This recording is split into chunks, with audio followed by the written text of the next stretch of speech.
So first we are going to talk about the inner thing, too much thinking or inner chattering, like it's the same thing, right? And everyone goes with the this problem. Like everyone's mind have so many things going in the mind all the time. So first we need to understand how the mind works, right? The mind always needs something to chatter. It needs something to do all the time.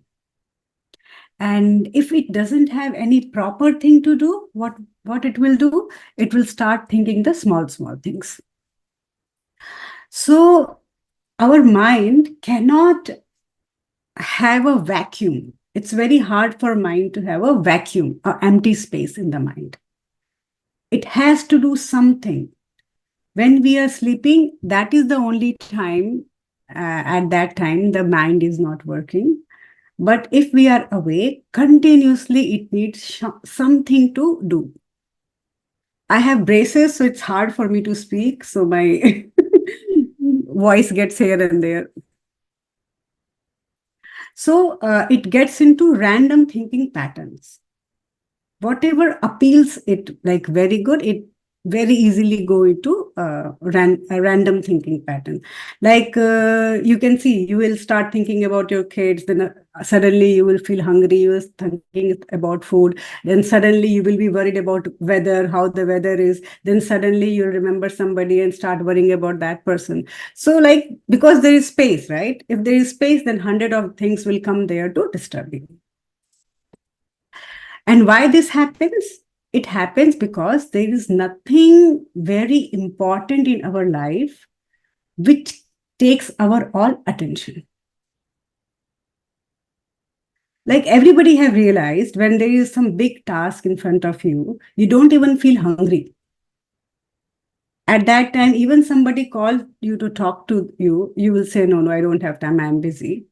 Right? If anything happened, at that time, you don't even remember what somebody told you, who hurted you, for what you are afraid of, because you are busy in some big task.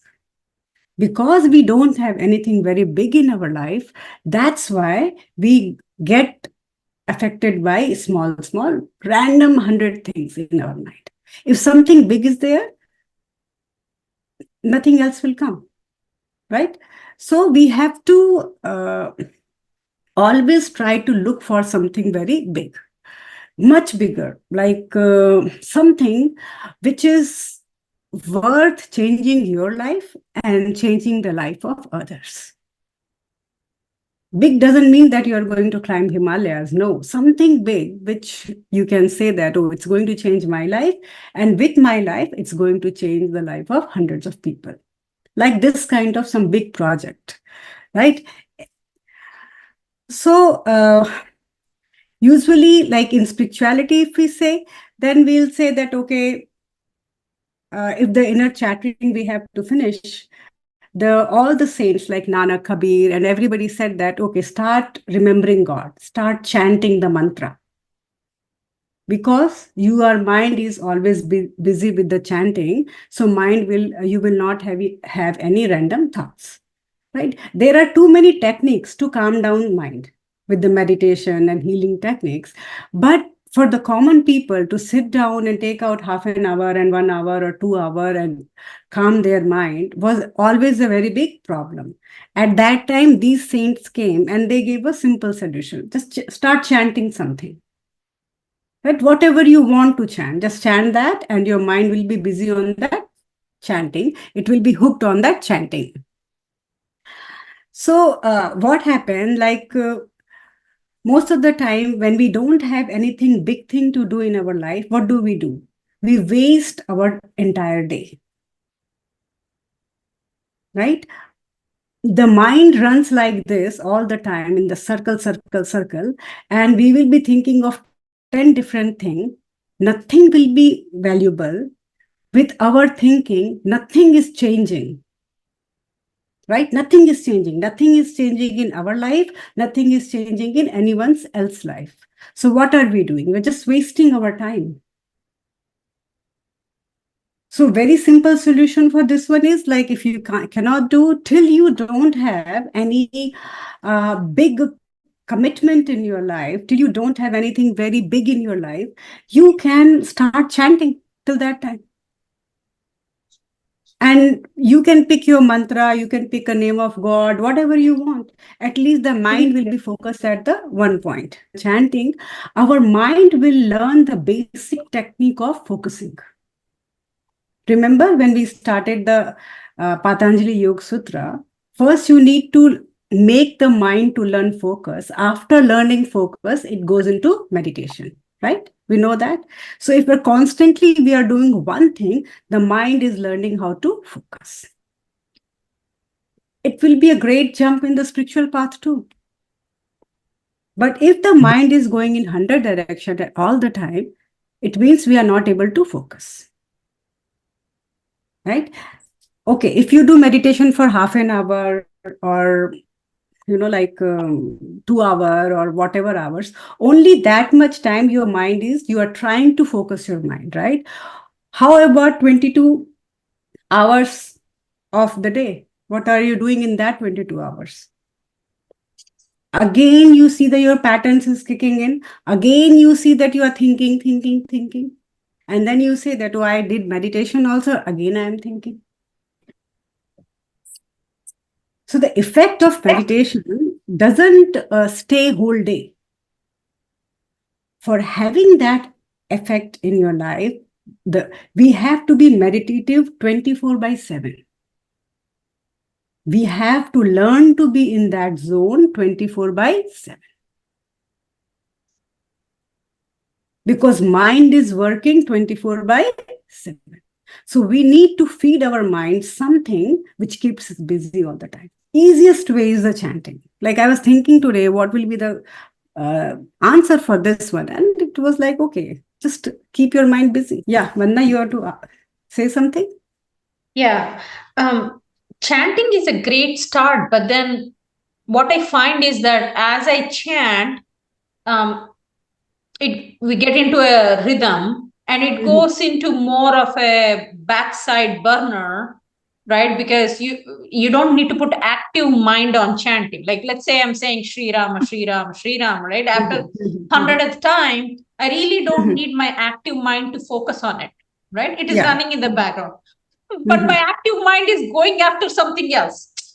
I'm doing Ram, No. Ram, Ram, but I'm watching TV, Ram, Ram, Ram, Ram, but I'm thinking No. something So else. because you are thinking that you are going to let your subconscious mind work on that. Here you have to do chanting with conscious mind. Right? We are not going to subconscious mind take over the conscious mind. There kicks in the awareness that what are you aware, what are you doing? Right? Because that happens because it goes into subconscious mind, right? So we have to be putting effort again and again to the conscious mind that I am doing this consciously. It's not that I'm doing it subconsciously. And if you find that's happening, sometimes just chanting it louder will chanting louder will help. And the one of the great way to chant is always think that you are chanting from your heart. Or if you can focus, think that you are chanting through your forehead. Bring the entire attention, how we do in meditation, bring the entire awareness here or in the heart and think that you're chanting from that point. Just try and see, like if you focus yourself on your third eye chakra, and if you try to chant from that point, how it feels. Another thing, right? When you are having random thoughts inside you, so many inner chattering inside you, that inner chatting makes you depressed all the time, right? You will think. Many things will not happen according to you, and then you will be depressed. Right. So if you have something very big like this chanting something or some like big thing like, okay, I'm putting my 100%, I'm doing this seva, I'm putting my 100%. Some, like something which is bigger than your life. You can die for that. If you have something like that, then nothing will matter in your life. So sometimes what happens when you are too busy in your own work, right? When you're too busy in your own work, like for example, I can say, If your kid is playing and you have a fear pattern inside you, and that fear pattern is related to snake, okay, for example, and if your kid is playing to you, your kid is very important for you, right? At that time, anyone will get a strength from inside to take, kick, or kill that snake and save your child, right? You will get that kind of strength. At that time, you are not going to think about that I am afraid of snake. I will let snake bite my kid, right? So when very big thing is in front of us, which is beyond our control, at that time, our fear also goes away. You are afraid of snake, but if snake is there and your baby is there, you will do everything to save your baby. Doesn't matter how many snakes are there. You'll jump there, you'll take out your baby out, you will do everything, right? We all do that. So what happened to the fear pattern at that time? Where was the fear? So something big happens and fear goes away. Right? So same way, something big will start happening, and the all kind of survival fear, relationship fears, they will go away. Because we don't have that big thing in our life, so many things, small things come and bother us. Or in olden days, if we see like 100 years back, if we see, people were very poor, right? They were trying to discover so many things. They were fighting with so many things, right? The revolutions were going on. Nobody had time to sit down and be depressed or be fearful, because they have to go out of their house, work very hard to live. Now, with all the comfort around us, we are not active. We are not actively participating in our life. We are thinking too much, doing less things. You can have have a seva thing that, okay, I'm going to do seva like all the time.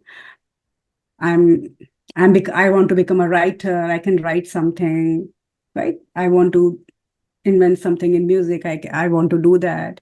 I have my spiritual path. I want to go ahead on that. Something big, not the work thing, like, okay, 5 to 9, I'm working, or whatever time I'm working, and after that, I'm depressed. No. After that, you need to have something else in your life. A bigger passion, right? Then there will be no space for inner chattering.